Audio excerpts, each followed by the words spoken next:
Qasida Burda briefly. Qasida means like a poetry, like a shair. A nazm is something that you write. It's called a qasida when you arrange it into order in a poetic form and praising the Holy Prophet ﷺ, praising the saints of Allah, praising Allah subhanahu wa ta'ala. It's given the name of qasida. And this is called Qasida Burda. Burda has different meanings. One meaning of burd means to feel relief from something, to feel peace and relieved. This is why a cold drink is also given the name of burd. And our Holy Prophet ﷺ would always drink cold drink and sweet drink. And when it's described about the Prophet ﷺ, that the drinks that he used to like, this word burd is also mentioned. Okay? So it means relief. So when you read this qasida, you should receive a satisfaction in your heart, a relief in your heart, some peace in your heart.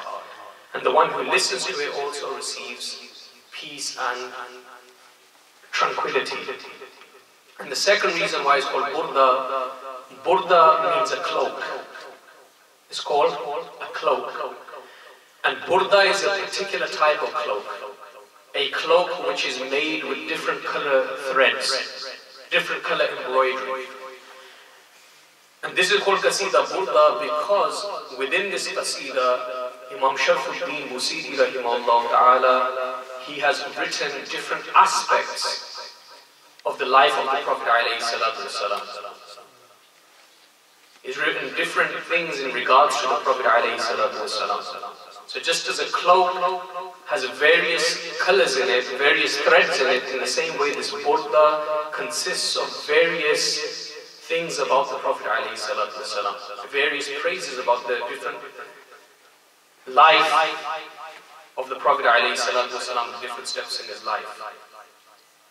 And the famous incident that we know behind reciting the Qasida Burda, or why it's called Qasida Burda and it became famous, Imam Sharfuddin Busiri rahimahullah ta'ala, he's given the name Busiri because he is from a village, a town in Egypt which was called Busir. He used to be a poet as well as a scholar of the deen. And he mastered eloquency and poetry.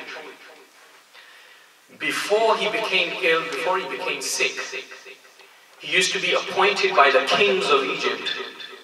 He used to be appointed by the government as a poet. And he would praise the different kings and he would defend the kings and he would do this as a living. He would be paid for that. But then he became paralyzed after a stroke. He suffered a stroke, he became paralyzed. And when he saw that no one was able to cure him from this illness, when he saw that the kings whom he used to praise, even though they had all the wealth, they had all the power, they had all the might, the kings and the ministers, they couldn't do anything for him. They couldn't cure him. They couldn't help him. So he said, I spent all my life praising these people.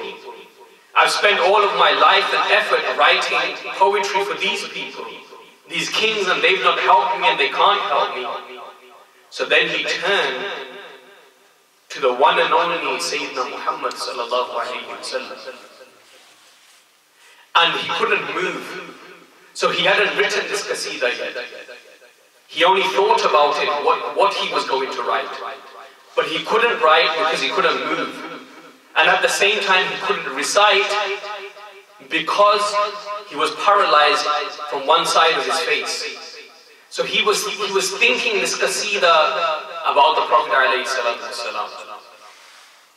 And he would pray to Allah, oh Allah, cure me. You're the only help I have, but cure me because of the sake of your beloved. And one night when he went to sleep, the Holy Prophet ﷺ came in his dream. And he said, Imam Busiri, he said to Imam Sharfuddin, oh Sharfuddin, read to me that qasida that you have thought about writing. read that Qasida to me. And he said he began reciting it.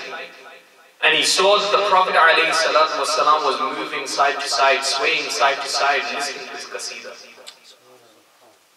And when he had finished, at the time when he was reciting, the Prophet ﷺ was stroking that part of his body that was paralyzed. And he said that I felt relief.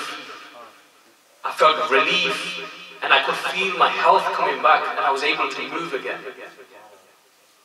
Then the Prophet ﷺ, after he finished, presented his cloak to Imam Sharfuddin. The Prophet ﷺ presented as a gift a cloak to him in his sleep. And when Imam Sharfuddin woke up, he found that cloak on him. And he could feel himself move and talk again. And then in the morning, when he stepped out of his house happy and relieved that I'm cured, I have been cured and I can face the people again. When he was walking in the street, he saw a saint. And this man was known as a friend of Allah. He said to Imam Sharfuddin, he said, "Oh Sharfuddin, recite that Qasida to me that you read to the Prophet ﷺ last night." And Imam Sharfuddin says that I was amazed at the fact that he knew, because no one else knew about this Qasida apart from me and the Prophet ﷺ, because I had just only thought about this Qasida, I haven't written it, I haven't read it to anyone. Only the Prophet ﷺ knew, because I recited to him in my dream. And this man was saying, recite that Qasida. He said, I asked him, how do you know I have this Qasida and I recited to the Prophet ﷺ? He said, because I was there. He said, I was there whilst you were reciting to the Prophet ﷺ. Recite that Qasida again to him. And then when he recited this Qasida again, after that, he said that this Qasida became so famous that it spread in all four corners of the earth. All the kings used to have this Qasida, and it was being read in every house, in every gathering. Many people translated it into different languages, and many people wrote commentaries upon this Qasida. Many commentaries, and people have experienced good after reciting this Qasida or having it in their houses. People have been cured from illnesses because of this Qasida. Problems from their houses have been removed because of reciting this Qasida. Hardship, Allah subhanahu wa ta'ala has made easy because of this Qasida. People had blessings in their life, as well as in their families, as well as in their houses, as well as in their rizq, in their work. Allah subhanahu wa ta'ala has planted a blessing because of this Qasida. So we should also recite this Qasida, know about this Qasida, and also try to understand this Qasida. Inshallah, as much as we can, we'll try to also understand what we are reciting. But at the moment, inshallah, we will also benefit from the barakah and from the blessings of this Qasida that Imam Sharfuddin Busiri wrote for the Holy Prophet alayhi salatu wassalam. And when we begin reciting it, if everyone can